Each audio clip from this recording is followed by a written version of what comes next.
Video మొదలుపెట్టే ముందు నేను మీకు ఒక విషయం చాలా క్లియర్గా చెప్పాలి.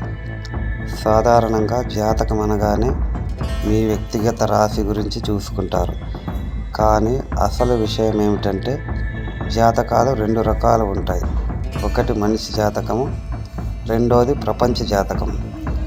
మనిషి జాతకం మీ ఒక్కరి గురించి చెబితే, ప్రపంచ జాతకం అనేది ఈ లోకం మొత్తం మీద గ్రహాల ప్రభావం ఎలా ఉంటుంది, మనుషులందరి మీద కలిపి వచ్చే రోగాలు, దరిద్రం ఏ దిశగా వెళ్తున్నాయి అనేది చెబుతుంది. ఇంకా ఎన్నో ప్రశ్నలకు సమాధానం దొరుకుతుంది ప్రపంచ జాతకంలో. ఇప్పుడు నేను చెప్పబోయేది ఈ ప్రపంచ జాతకం గురించి మాత్రమే. ఇది ఏ ఒక్క వ్యక్తి గురించి కాదు. జ్యోతిష్యంలో ఇలాంటి ప్రపంచ జాతక రహస్యాలు ఉన్నాయని ఏది జ్యోతిష్కుడు మీకు చెప్పడు. అలాగే శనిదేవుని గురించి ఎవరూ చెప్పని కొన్ని పాయింట్స్ కూడా నేను ఈ వీడియోలో చెప్పబోతున్నాను. ఈ మొదటి నిమిషం మీరు జాగ్రత్తగా వింటే రాబోయే 28 ఏళ్ల పాటు ఈ ప్రపంచం ఏ స్థితిలో ఉండబోతుందో మీకు అర్థమవుతుంది. ప్రపంచం మొత్తంలో ఎన్నో దేశాలు ఉండవచ్చు, కానీ భారతదేశానికి ఉన్న శక్తి వేరు. అందులోనూ ముఖ్యంగా దక్షిణ భారతదేశము జ్ఞానులకు, సిద్ధులకు పుట్టిన గడ్డ. ఇక్కడ మీరు ఒక విషయం గుర్తుంచుకోవాలి.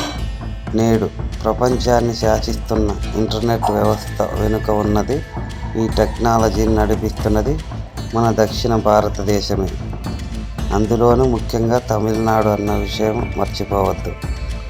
మన ఆధ్యాత్మిక శక్తి, మేధస్సు వల్లే ఈ మధ్యకాలంలో ఈ విషయం నిరూపితమైంది. ఇండియాతో పెట్టుకుంటే ఏ దేశం కూడా గెలవలేదని స్పష్టమైంది. ఆ పుణ్యభూమి ప్రభావం వల్లనే 3వ ప్రపంచ యుద్ధం భయం కూడా ఇప్పుడు లోకంలో పూర్తిగా తగ్గిపోతోంది. లోకం విధ్వంసం నుండి శాంతి అడుగులు వేస్తోంది. ఇక్కడ శని గురించి ఎవరూ చెప్పని ఒక ముఖ్యమైన విషయం మీరు తెలుసుకోవాలి. జ్యోతిష్యంలో అన్ని గ్రహాల కంటే శని భగవానుడు చాలా నిదానంగా కదులుతాడు. అందుకే ఆయన్ని మందగమనుడు అంటారు. చంద్రుడు కేవలం 2.5 రోజుల్లోనే ఒక ఇల్లు దాటితే, శనిదేవుడు ఒక్కో ఇంటిలో 2.5 సంవత్సరాల కాలం ఉంటాడు. ఏ గ్రహం కూడా ఇన్ని సంవత్సరాలు ఒకే చోట ఉండదు. అందుకే ఆయన ఇచ్చే శిక్ష అయినా, ఫలితమైన అంత లోతుగా ఉంటుంది. శిక్ష అంటే శిక్షలు ఇస్తాడు.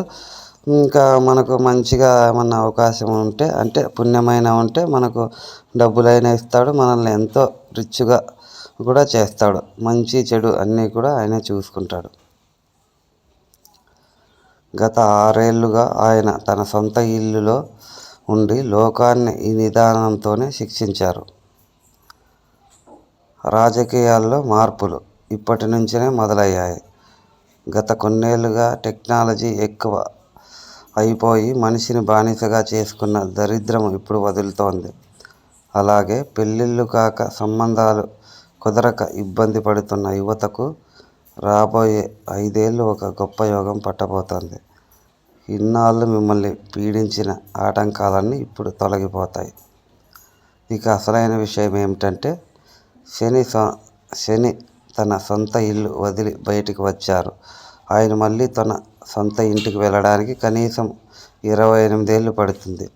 అందుకే నేను చెబుతున్నాను, ఆ కరోనా లాంటి భయంకరమైన రోగాలు, ఆ నీచమైన దరిద్రం మళ్ళీ రావాలంటే మరో 28 ఏళ్ళు పడుతుంది. అప్పటి వరకు ఆ దరిద్రాన్ని ఇచ్చే శక్తి శనిదేవుడి దగ్గర లేదు. అంటే చిన్న చిన్న రోగాలు వస్తాయి, కానీ పెద్దది అలాంటి కరోనా రోగం లాంటిది వచ్చే అవకాశం లేదు. ఆ తర్వాత మళ్ళీ 28 ఏళ్ళ తర్వాత వచ్చే అవకాశం ఉంది. అప్పుడు పేరు మార్చుకొని వేరే పేరుతో వస్తుంది. అది మాత్రం తప్పదు. కాబట్టి ఇప్పుడు మాత్రం ఏ ఇబ్బంది లేదు. కాబట్టి ఎవరు భయపడకండి.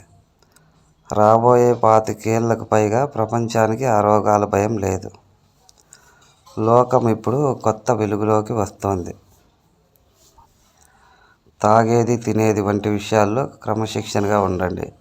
అయితే చాలామంది ప్రళయం వస్తుంది, అందరూ చనిపోతారని భయపడుతున్నారు కదా. అసలు ప్రళయం అంటే ఏమిటి? అది నిజంగా వస్తుందా అనే భయంకరమైన నిజాలను నేను మీకు నా తర్వాత వీడియోలో క్లియర్గా వివరిస్తాను. మళ్ళీ చెబుతున్నాను.